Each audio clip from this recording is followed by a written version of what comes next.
यं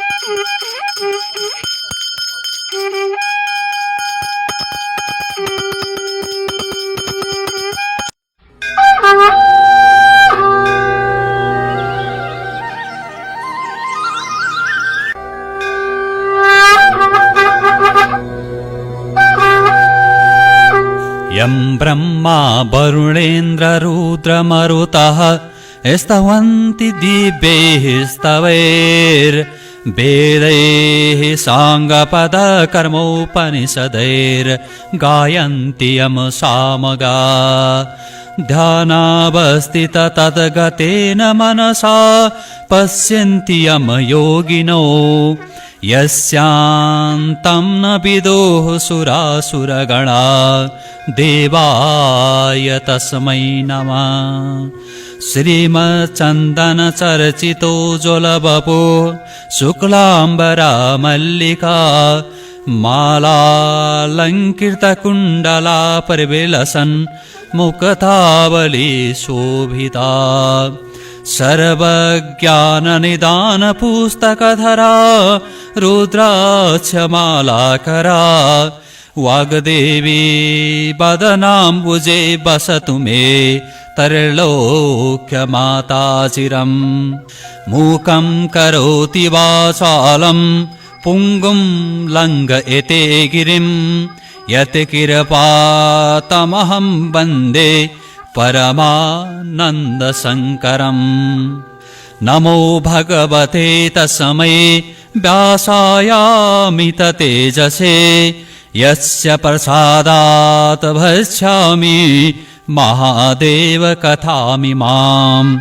नारायणं नमस्कृत्य नरं चैव नरोत्तमं देवीं सरस्वतीं व्यासं ततो जयमुदीरयेत्। अथ श्री सुस्तानी व्रतकथा अथ पञ्चदशोऽध्यायः तारकासुर वध वर्णन। कुमारजी आज्ञा गर्नुहुन्छ हे अगस्त्य मुनि। त्यसपछिको कुरा हो। एक दिन पार्वतीले श्रृंगार गर्ने क्रममा बकुवा घस्दा निस्केका महलबाट एउटा मूर्ति बनाई द्वारमा राख्नु भएको थियो। श्री महादेवले बाहिरबाट आई भित्र जान लाग्दा त्यस मूर्तिले जान दिएन। पार्वतीले ढोकामा राखेको मूर्तिको बारेमा श्री महादेवलाई केही जानकारी भएन। त्यसैले उहाँले क्रोधमा त्यस मूर्तिको शिरछेदन गरी भित्र जानुभयो। पार्वतीले श्री महादेवसँग द्वारमा को बसेको थियो भने प्रश्न गर्नुभयो। श्री महादेवबाट आज्ञा भयो मलाई भित्र आउन। द्वारमा बसेको एकजनाले दिएन, त्यसकारण मैले त्यसको शिरछेदन गरी आए। पार्वतीले महादेवको यस्तो वचन सुनि अत्यन्त दुखी हुँदै भन्नुभयो मैले मेरा रहरले शरीरको मैलबाट एउटा पुत्र उत्पन्न गरी त्यो ढोकामा राखेकी थिए। त्यो त मेरो पुत्र हो, किन शिरछेदन गर्नुभयो? यति भनी अति शोक मान्दै माता पार्वतीले पुत्र वियोगमा करुणा भावले अलाप विलाप गर्न लाग्नुभयो। पार्वतीले शोक गरेको देखि श्री महादेवले आज्ञा गर्नुभयो हे पार्वती, मैले थाहा पाइन र त्यो यो भूल हुन गयो। म हाम्रो पुत्रलाई फेरि बचाइदिन्छु, शोक नगर। यति भनी सम्झाइ बुझाइ आफ्ना गणहरूलाई बोलाएर आज्ञा गर्नुभयो हे गण हो, चारै दिशामा गई पहिले जसलाई फेला पार्छौ त्यसको शिरछेदन गरी ल्याऊ। यस प्रकार आफ्ना गणहरूलाई आए श्री महादेवले चन्द्रबाण सुम्पी पठाउनु भयो। गणहरूले चारै दिशामा खोज्दै जाँदा बल्ल तल्ल एउटा हात्ती फेला पारे र चन्द्रबाण प्रहार गरे। चन्द्रबाण गयो र हात्तीको घाँटीमा लागेर त्यसको शिरछेदन भयो। त्यो हात्ती सेतो पर्वत जस्तो अग्लो थियो। गणहरूले त्यसको शिर लगेर श्री महादेवका छेउमा राखिदिएर भन्न लागे हे प्रभु, हामीले यही पायौं। गणहरूको यस्तो बिन्ती सुनेर श्री महादेवले त्यो हात्तीको टाउको द्वारमा रहेको शिरविहीन मूर्तिमा जोडी पार्वतीका पुत्रलाई बचाइदिनु भयो। शिवजीले त्यस मूर्तिको नाम गणेश भन्ने राख्नुभयो। शिवजीले गणेशलाई पार्वतीको इच्छा अनुसार सबै देवताहरू मध्येमा अग्र पूजाको वरदान दिनुभयो। साथै चौथी तिथि गणेशका लागि प्यारो हुने वरदान समेत दिनुभयो। हे अगस्त्य मुनि, त्यसपछिको घटना पनि सुन्नुहोस्। त्यसपछि पार्वती र श्री महादेव कैलाशको दरबार भित्र मात्र रहन लाग्नुभयो। नन्दी आदि प्रमुख गणहरूलाई महादेवले आज्ञा गर्नुभयो यस ढोकाभित्र कसैलाई पनि नपठाउनु। धेरै समयपछि ब्रह्मा विष्णु आदि देवताहरूले शिवजीलाई नदेखि वरपर खोज्न लागे। देवताहरूका दिव्य 1000 वर्षसम्म श्री महादेव पार्वतीसित भुली भित्रै मात्र रहन लाग्नुभयो। विष्णु र इन्द्रले अग्निलाई बोलाउन पठाएर भन्न लागे, हे अग्नि, श्री महादेव पार्वतीसँग भुली भित्र मात्र रहन लाग्नुभयो। महादेव नहुँदा यो ब्रह्माण्ड संसार कसरी रक्षा होला? तसर्थ तिमी गएर शिवजीलाई बाहिर ल्याउने काम गर। यसरी विष्णु र इन्द्रले भनेको सुनि अग्निले हौस भनी कैलाश पर्वतमा गए। जब अग्नि भित्र जान लागे, द्वारमा रहेका नन्दी आदि द्वारपालले जान दिएनन्। यसपछि अग्निदेवले वायुको रूप भई ताला छिराउने प्वालबाट भित्र पसी भिक्षुको रूप लिएर श्री महादेव पार्वती एकान्त स्थानमा बसेको ठाउँमा गए। त्यस प्रकार भिक्षुक रूपका अग्निलाई आएको देखि श्री महादेवले क्रुद्ध भई तृतीय नेत्र उघार्नुभयो र भस्म गर्न लाग्नुभयो। यो देखेर जगत माता पार्वतीलाई अति करुणाभाव उत्पन्न भयो र आज्ञा गर्नुभयो, हे स्वामी, भिक्षा माग्न आएका भिक्षुकलाई नाश गर्नु योग्य छैन, नजानेर आएछ, बरु केही दिउँ र जाओस्। श्री महादेवले त्यसपछि आफ्नो रेत भिक्षाको रूपमा दिनुभयो। अग्निले त्यो रेतलाई मुखमा हाली निलेर बाहिर आए। श्री महादेवको रेत निल्नाले अग्निको गर्भ रहन गयो। यसले गर्दा अग्नि डराई यो अनर्थ भयो भने गंगाका तीरमा गई कुशका वनमा त्यो गर्भ ओकाली दिए। त्यो गर्भ ज्योतिको रूपमा आगो बले झैं बलिरहेको थियो। एक दिन सप्तऋषिका 7वटी पत्नीहरू गंगा स्नान गर्न गए। स्नान गरी सकेर हेर्दा दन्दन आगो बलिरहेको देखेर कसैले आगो बाली गएछ, आगो ताप्न जाउँ भनी ताप्न गए। 7वटी मध्ये एउटीले भनिन्, अर्काले बालेको आगो ताप्नु हुँदैन। यसो भनी उनी मात्र गइनन्, 6वटी ऋषि पत्नीहरूले त्यो आगो ताप्न साथ 6वटीलाई नै गर्भ रहन गयो। अकस्मात पत्नीहरूको गर्भ रहेको ऋषिहरूले थाहा पाए। तिमीहरूलाई कसरी गर्भ रह्यो भनी सोधे। ऋषि पत्नीहरूले केही उत्तर दिन नसक्दा ऋषिहरूले क्रोध भई श्राप दिए, ए दुष्ट स्त्रीहरू हो, तिमीहरू यहाँ नबस, आकाशका तारा होइजाऊ। ऋषिहरूको श्रापले ऋषि पत्नीहरू गंगामा गई त्यो गर्भ उकेली आकाशमा गई सट कीर्तिका तारा भइरहे। 6 जना ऋषि पत्नीहरूले उकेलेको त्यस ज्योतिबाट 6वटा मुख भएका सट वक्र कुमारको उत्पत्ति भयो। शिवजीको तेजबाट उत्पन्न कुमारले 6वटी कीर्तिका ताराहरूको दूध खानाले कीर्तिकाका पुत्र कार्तिकेय भन्ने नाम भयो। साथै सर्वप्रथम अग्निले शिवजीको तेज गंगाजीमा ओकेलेको र गंगाजीले त्यो तेजको वेग सहन गर्न नसके कुशको जंगलमा हुत्याइदिएको हुनाले गंगाजीको पुत्रको रूपमा श्री महादेवको साथमा रहनुभयो। कुमारजी आज्ञा गर्नुहुन्छ, हे अगस्त्य मुनि। त्यसपछि एक दिन श्री महादेवले गणेश र कुमारलाई बोलाएर आज्ञा गर्नुभयो, हे गणेश, हे कुमार, तिमीहरू 2 जना चाँडै गएर सुमेरु पर्वतको परिक्रमा गरी आउनु। जो अघि आउला त्यसको पहिले विवाह गरिदेऊला। यति श्री महादेवको आज्ञा सुनि कुमारले होस भनी तत्काल उठी मयूरमा सवार भई सुमेरु पर्वतलाई परिक्रमा गर्न भनी जानुभयो। कुमार गएको गणेशले देखेर विचार गर्न लाग्नुभयो, अब कसो गरौं, मेरो वाहन पनि मुसो छ, साथै मेरो पेट पनि ठूलो छ। गणेशले यस्तो भनी चित्त आकुल गरी अँध्यारो मुख गरी बसिरहनु भयो। चिन्ताले आकुल भएका गणेशलाई मुसाले देखि सोध्न लाग्यो, हे विनायक, किन यस्तो चिन्ता गर्नुभयो? मुसाको कुरा सुनेर गणेशले आज्ञा गर्नुभयो, पिताजी, आज कुमार र मलाई सुमेरु परिक्रमा गरी आओ भनी भन्दा सुमेरु परिक्रमा गर्न कुमार गए। त त्यस्तो सानो छस्, म यस्तो ठूलो पेट लामो सुन भएकाले हिँड्न सक्दिन, अब के उपाय गरौं? गणेशका वचन सुनेर मुसाले बिन्ती गर्यो, हे गणेशजी, म तपाईलाई एउटा ज्ञान दिन्छु, सुन्नुहोस्। श्री महादेव पार्वती र गंगा 3 जना बसेका ठाउँमा गई अञ्जुली बाँधेर भन्नु, हे पिता, हे माता, मेरो सुमेरु पर्वत र सम्पूर्ण देवता पनि हजुरहरू नै होइ बक्सिन्छ भनी 3 फेरा परिक्रमा गरी प्रणाम गर्नुहोस्। सुमेरु भने पनि ब्रह्माण्ड भने पनि शिव पार्वती नै हुनुहुन्छ, यसो गर्नाले तपाईलाई वरदान मिल्नेछ। मुसाले यस्तो भनेको सुनि गणेशले भलो कुरा गरिस् भनी श्री महादेव पार्वती गंगा 3 जना बसेको ठाउँमा गई अञ्जुली बाँधी भन्न लाग्नुभयो र शिव पार्वतीको परिक्रमा गर्न लाग्नुभयो, हे माता, हे पिता, मेरा सुमेरु पर्वत र सम्पूर्ण देवता पनि हजुर नै हुनुहुन्छ। गणेशले यस्तो भन्दै 3 फेरा परिक्रमा गरी प्रणाम गर्नुभयो। यसबाट महादेवले खुसी भई आज्ञा गर्नुभयो, हे गणेश, तिमी धन्य रहेछौ। स्वर्ग मर्त्य पाताल तीनै लोकमा कसैले केही काम गरे पनि पहिले तिम्रो पूजा नगरी गरेको कार्य सिद्ध नहोस्, यति भनी महादेवले वरदान दिनुभयो। फेरि विश्वरूप देवताका दुई पुत्रीहरू रिद्धि र सिद्धि मागेर गणेशको विवाह गरिदिनुभयो। सुमेरु पर्वत परिक्रमा गर्न गएका कुमार आइपुगेनन् र गंगाले श्री महादेवलाई बिन्ती गरिन्, हे ईश्वर, गणेशलाई वरदान दिनुभयो, तर सुमेरु परिक्रमा गर्न गएको मेरो पुत्र कुमार किन आइपुगेन? गंगाले भनेको वचन सुनि शिव शम्भुले आज्ञा गर्नुभयो, हे गंगा, श्री सुस्तानी परमेश्वरीको व्रत गर, तब तिम्रा पुत्र कुमार आइपुग्लान्। श्री महादेवको आज्ञा सुनि गंगाले हौस भनी विधिपूर्वक पौष शुक्ल पूर्णिमाको दिनदेखि हात घोडाको नङ काटी स्नान गरी एक भक्त रही एक चित्त गरी मेरो पुत्र कुमार चाँडो आइपुगुन् भनी विधिपूर्वक श्री सुस्तानी परमेश्वरीको पूजा गरिन्।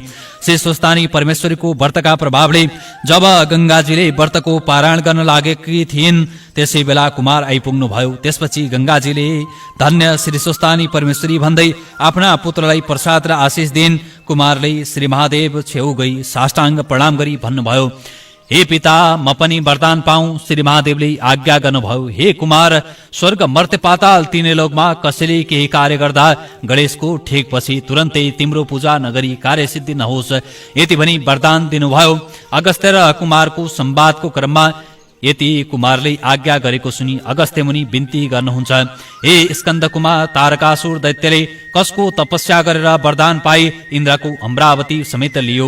फेरि कुन तरहसँग कसले तारकासुरलाई मारिदियो र इन्द्रले फेरि राज्य पाए? यो सबै वृत्तान्त आज्ञा होस्। यति अगस्त्य मुनिको वचन सुनि कुमारजी आज्ञा गर्नुहुन्छ। कश्यप ऋषि र दितिका छोरा तारकासुर दैत्यले दुग्ध प्रभा नाम गरेको तीर्थमा स्नान गर्न जाँदा ऋषि मुनिले तपस्या गरिरहेको देख्यो। उसलाई पनि तपस्या गर्न अति इच्छा हुँदा ऋषि मुनिसँग गएर सोध्यो, हे मुनीश्वर, तपाईको तपस्या गरेको देखि मलाई पनि तपस्या गर्नको साह्रै इच्छा भयो। कसरी तपस्या गर्ने हो सो बताउनुहोस्। यति तारकासुरको वचन सुनि ऋषि मुनिले भन्नुभयो, हे तारकासुर, त पनि तपस्या गर्ने भए यो दुग्ध प्रभा नामक तीर्थको सिहानमा हिमालय पर्वत छ, त्यहाँ गई ब्रह्माको तपस्या गर। ऋषि मुनिको उपदेश अनुसार तारकासुरले त्यसैबाट तपस्या गर्न हिमालय पर्वतमा गयो र महाकष्ट गरी 1000 वर्षसम्म ब्रह्माको तपस्या गर्यो। ब्रह्माले प्रसन्न भई भन्नुभयो, हे तारकासुर, तेरो तपस्यादेखि म सन्तुष्ट भई वरदान माग। तारकासुरले ब्रह्मालाई साष्टाङ्ग प्रणाम गरी भन्न लाग्यो, हे ईश्वर, तपाईले सृष्टि गर्नुभएको 5 वर्ष नागेका प्राणी कसैले पनि मलाई मार्न नसकुन्। जसले मेरो शिर भूमिमा गिराउला त्यो पनि आफ्नो शिर फुटेर मरोस्, फेरि सम्पूर्ण देवताहरूलाई जित्न सकूं, यति भनी वर माग्यो र ब्रह्माले तथास्तु भनी वरदान दिनुभयो र तारकासुरलाई ब्रह्मास्त्र समेत दिई अन्तर्ध्यान हुनुभयो। त्यो वर पाएर तारकासुर दैत्य बलवान भई कसैलाई झारपात बराबर नमानी सबै दैत्यहरूलाई साथमा लिएर इन्द्रको राज्य अमरावतीमा गयो। कोटी कोटी दैत्य साथमा लिई युद्ध गर्न आएको तारकासुरलाई देवताका राजा इन्द्रले देखि 33 कोटी देवता जम्मा गरी आफ्ना आफ्ना शस्त्र अस्त्र लिई युद्ध गर्न भनी अघि सरे। देवताको र दैत्यको घोर युद्ध हुँदा देवताहरूले तारकासुरका सेना कोटी कोटी मारिदिए। आफ्ना सेनाको नाश भएको देखि तारकासुरले शुक्राचार्यसँग गई बिन्ती गर्यो, हे शुक्र, हे गुरु, देवताहरूले हाम्रा दैत्य सेनाहरूको नाश गरिदिए, तपाईले उद्धार गर्नु पर्यो। त्यस दैत्यको कुरा सुनि शुक्राचार्यले तुरन्त आएर शिवजीद्वारा आफूलाई कृपापूर्वक प्रदान गरिएको मृत सञ्जीवनी विद्या पढी पानी छरिदिएर मरेका सबै दैत्यहरूलाई बचाइदिए। मरेका सबै दैत्यहरू जागेर फेरि युद्ध गर्न अघि सरे। यस्ता तरहसँग आफूले मारेका दैत्य फेरि शुक्राचार्यले बचाइदिएको हुनाले देवराज इन्द्रले देखेर क्रुद्ध भई ऐरावत हात्तीमा चढी वज्र प्रहार गरे। अनेक तरहसँग युद्ध गर्दा पनि 10,000 वर्षसम्म महाघोर युद्ध भयो। दुवै तर्फका कोटी कोटी सेना नाश भए। दैत्यहरू मर्ने बित्तिकै तुरन्त शुक्राचार्यले बचाइदिने र देवताहरू चाहिँ मरेको मरे हुने हुँदा देवराज इन्द्र समेत सम्पूर्ण देवता हार माने। त्यहाँदेखि भागेर आफ्ना गुरु बृहस्पति ऋषिसँग सम्पूर्ण वृत्तान्त बताए। इन्द्रको वचन सुनि बृहस्पतिले भन्नुभयो, हे महाराज, यो संग्राममा तपाईको जित हुन सक्दैन, किनभने तारकासुर दैत्यले 1000 वर्षसम्म ठूलो कष्टले तपस्या गर्दा ब्रह्माजीले प्रसन्न भए। आफूले सृष्टि गरेका प्राणीले मार्न सक्ने छैनन् भनी वरदान दिनु भएको छ। तसर्थ तपाईहरू श्री महादेवका शरणमा जानुहोस्। बृहस्पतिको कुरा सुनेर त्यहाँदेखि देवताहरू भागेर आई मृत्यमण्डलको नेपाल खण्डमा रहेको मृगस्थलीमा लुकेर रहन लागे।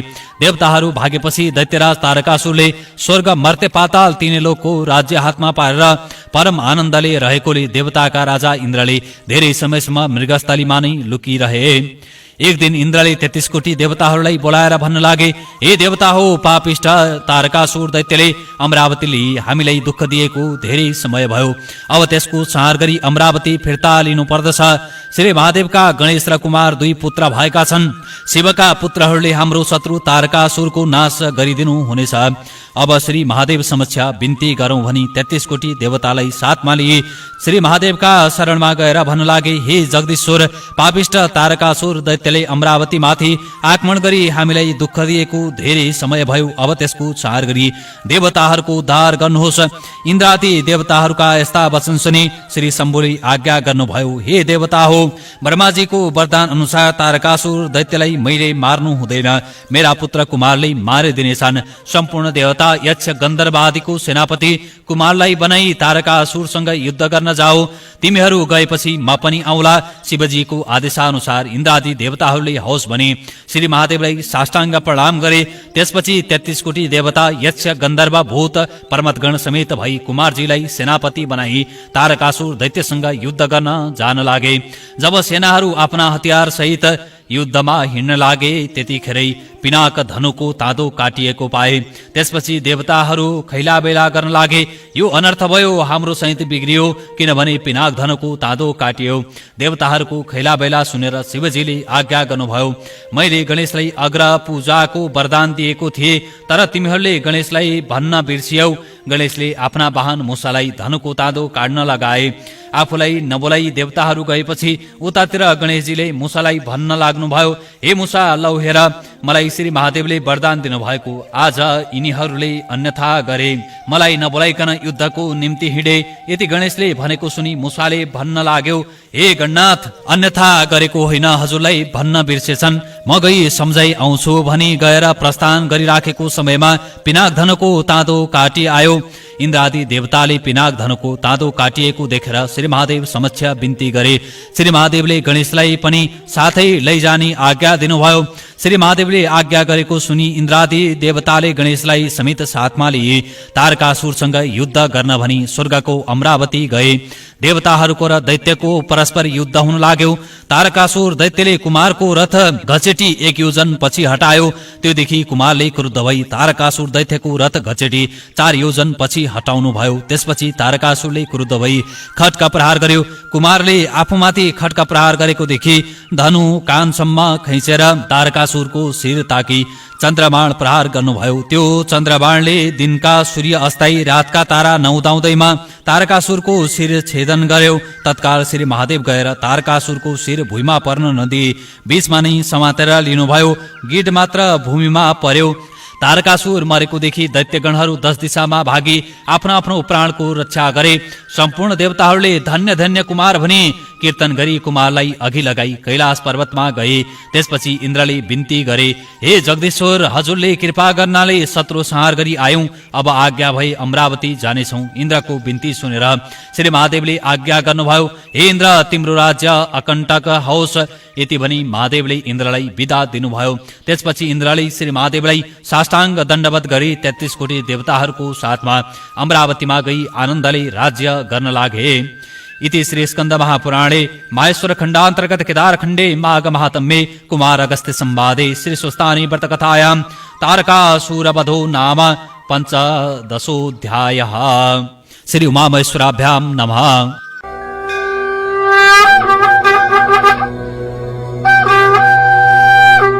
उपनयतु मङ्गलम् ओह सकल जगन मङ्गलालय श्रीमान् दिनकर किरण निबोधित नभ नलिन दल निभेक्षणः कृष्ण काले वर्षतु पर्जन्यः पृथिवी सस्यशालिनी देशोऽयं क्षोभरहितो ब्राह्मणाः सन्तु निर्भयाः अपुत्राः पुत्रिणः सन्तु पुत्रिणाः सन्तु पौत्रिणः निर्धनाः साधनाः सन्तु जीवन्तु शरदां शतं तत्रैव गङ्गा यमुना च तत्र गोदावरी सिन्धु सरस्वती च तीर्थानि सर्वाणि वसन्ति तत्र यत्राचितोदार कथा प्रसङ्गा या कुन्देन्दुतुषारहारधवला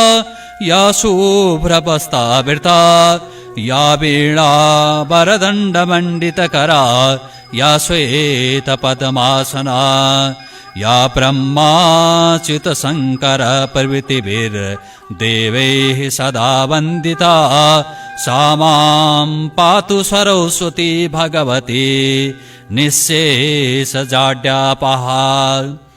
कायेन वाचा मनसेन्द्रियैर्वा बुद्ध्यात्मना वा प्रकृतिस्वभावात् करोमि यद्यत् सकलं परस्मै महादेवा इति समर्पयेतत् अनन्यचेतसा भक्त्या श्रुतं यच्च कथामितं समर्पयामि तत्सर्वं स्वस्तानीं परमेश्वरीं श्री स्वस्तानी परमेश्वरी नमः।